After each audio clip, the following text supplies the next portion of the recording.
pee in public matrix. Teach you how in the highway. Pangihi. And then, piyong. Walay makakita si muha pag magpiyong raka.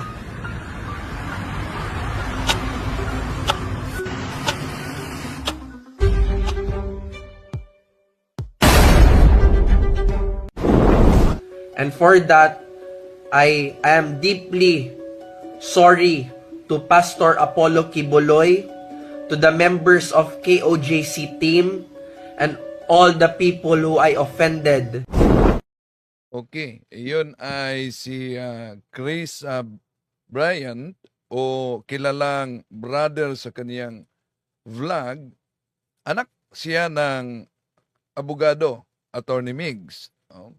At nag-viral at nagagalit yung mga miyembro ni Pastor Apollo Kibuloy dahil umiihi siya doon sa pader na may poster ni Pastor Apollo Kibuloy. Kaya may kumakalat din na message ni Attorney Torion na sasampahan daw niya ng kaso at maliban sa grave oral defamation, binanggit niya yung offending religious feelings, yung pag-ihi daw sa poster ni Pastor Apollo Kibuloy at may violation of city ordinance na hindi pwedeng iihi sa kilid ng daan o sa tabi ng daan. Plus civil case pa for damages na 10 million lang. So, yun ang na-post na comment ni Attorney Torion. Pero dito lang muna tayo sa tinatawag na offending of religious feelings. No? Dahil nadaanan natin yan sa ating vlog dito. Naging kabahagi tayo sa kaso na tinatawag na offending of religious feelings. Pero buti na lang, kailangan pang pumunta tayo sa Makati sa law firm para mag-execute ng affidavit at salamat sa Diyos na dismiss yun. Ano po ba yung mga elemento sa naturang kaso? So tatalakayin natin ito mga kapatid. Nagsuri na si brother, nakilala siya na brother. At anak din siya ng abogado. So tatalakayin natin ito, samahan ninyo ako. Kasi umalingan, pag palaging inulit-ulit ay magmukha talagang katotohanan para sa ating mga kapatid na kulang ang kaalaman. Ang pagkadaya ay maranasan sa iba't ibang paraan. Pero napakasakit pag madaya tayo sa pananampalataya. Dahil nanganib pati ang ating kaluluwa. Viva Cristo Rey! Pro Dio et Ecclesia. Kumusta? Welcome.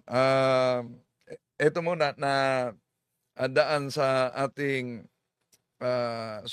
nadaanan natin sa social media. Itong kaugnay kay brother, no, na kilalang Chris Bryant Palmahel. So, kilala siya sa kanyang vlog na brother at nag-interview siya sa ilang mga estudyante. Nakita ko kahapon yung interview niya na tinanong mga estudyante, maniniwala ba kayo na si Pastor Apollo Kibuloy ay may kasalanan sa kasong isinampa laban niya? So, may mga nagsabing hindi sila naniniwala. At di ko nakita, ito'y nag-viral. Yung pag-ihi sa poster ni doon sa simentadong gate na yan, nandun ang poster ni Pastor Apollo Kibuloy. Sa vlog niya, parang tips paano iihi sa gilid ng daan. Ito. How to pee in public matrix. Teach you how in the highway. Pangitan. Tips niya yan. paano iihi sa tabi ng daan. At yung makita ninyo, poster yan ni Pastor Apollo Kibuloy. Poste, fights na, daghan kay tao sa likod nako. Oh, so ang dami daw ng mga tao doon sa likuran niya. Dun iti, So dulit, lapit sa poste. Pwede naman depensa niya. Poste naman, di naman yung poster. No? Pero may ordinance umano sila na bawal iihi sa gilid ng daan. May ordinance, may city ordinance. Ayon kay Atty. Torion. all dire sa poste. So, pwede magiging depensa niya. Ipuste naman yung iniihian ko, hindi naman poster. Pangihi, Yan. Lapit umano sa poste, then iihi. and then, piyong. Piyong daw, piyong. Takip yung mata. Walay makakita si muha. Ipikit yung mata, ipikit parang walang makakita sa iyo. Pag magpiyong raka, Pag nakapikit yung mga mata mo, walang makakita. Ito bahagi ang nag-viral. Ito poste ni Pastor Apollo Kibuloy, daming nagalit dahil iniihian umano ang poster ni Pastor Apollo Kibuloy. Kaya ito ang napasapasa din na message ni Attorney Israelito Atorion, ang abogado ni Pastor Apollo Kibuloy.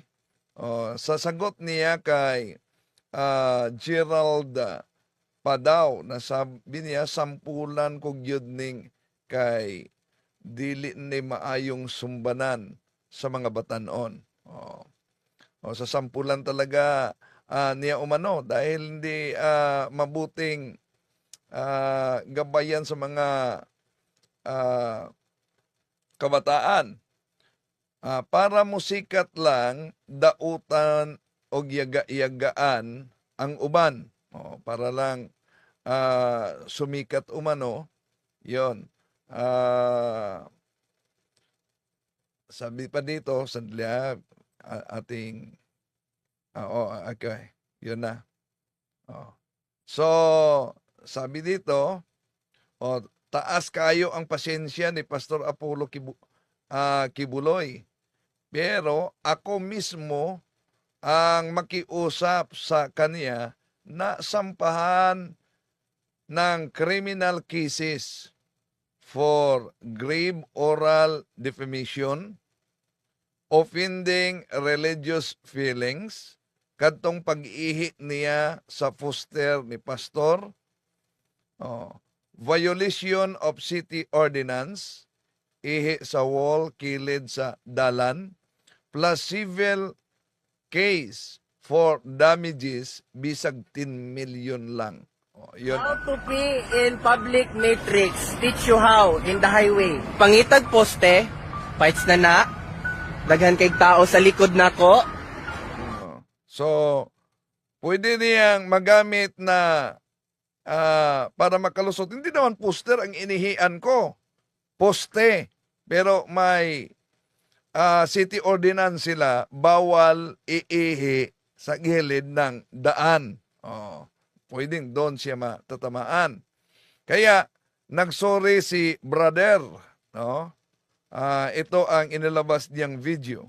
This morning, I created a content. My intention was for general entertainment only. But instead, created a lot of divisiveness. And for that, I am deeply sorry to Pastor Apollo Kibuloy, to the members of KOJC team, and all the people who I offended, and especially to my family members who were also stressed from what happened. This will be a learning experience for me and also a part of my growth as a content creator and entertainment vlogger. Blessed and love. Okay, yon ang inilabas niya. Ngayon lang yan, no? Inilabas niya na pagsusori sa ah, pangyayari dahil maraming na gagalit. At yung iwan ko kung di lang ba pa nakot yung sinabi ni Attorney Torrio na sasampahan niya ng kaso na offending of religious feelings. Dahil alam natin, abogado si Attorney Torrio, alam niya ang mga elements sa batay sa Section 6 dahil nadaanan natin ito yung sinampahan ng kasong offending of religious feelings, di ba? Sasagutin talaga yan. Lalo na pag abot yan sa korte at tiningnan ko yung counter affidavit na ginawa ng mga legal counsels kaugnay sa pagsagot namin sa reklamo. Dito sa ating vlog, nag-ugat yan. So may offending religious feelings. So inaargyo ng mga abogado natin kasama kay Father Winston sa Makati City sa law firms na ang programa natin ay hindi ito maituring. Isa kasi sa mga elemento yung place of worship. Elemento ay place of worship. So itong live natin, di maituring na place of worship.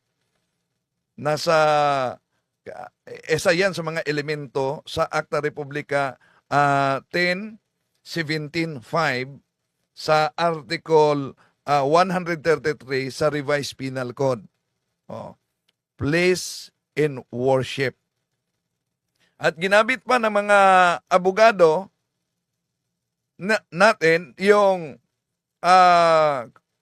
ginagamit nilang pag-argyo yung Sildran versus People of the Philippines sa Supreme Court na ginamit ni Honorable Justice Felix Macasyar sa kaniyang concurring opinion sa kaso ni Ramel versus Toleron na yung place of worship ay ito ang mga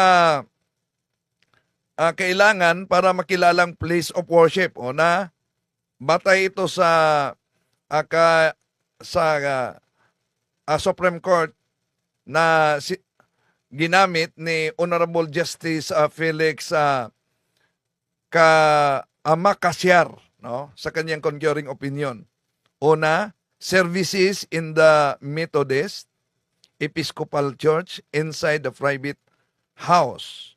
Pangalawa, yung sermon being delivered by a minister of the Iglesia ni Cristo. Nabanggit pa pala dito, minister of the Iglesia ni Cristo during a meeting of its members. Pangatlo, a barangay similar to the rosary prayed by Catholic elements which continued with a procession. Yon ang maituring din na place of worship.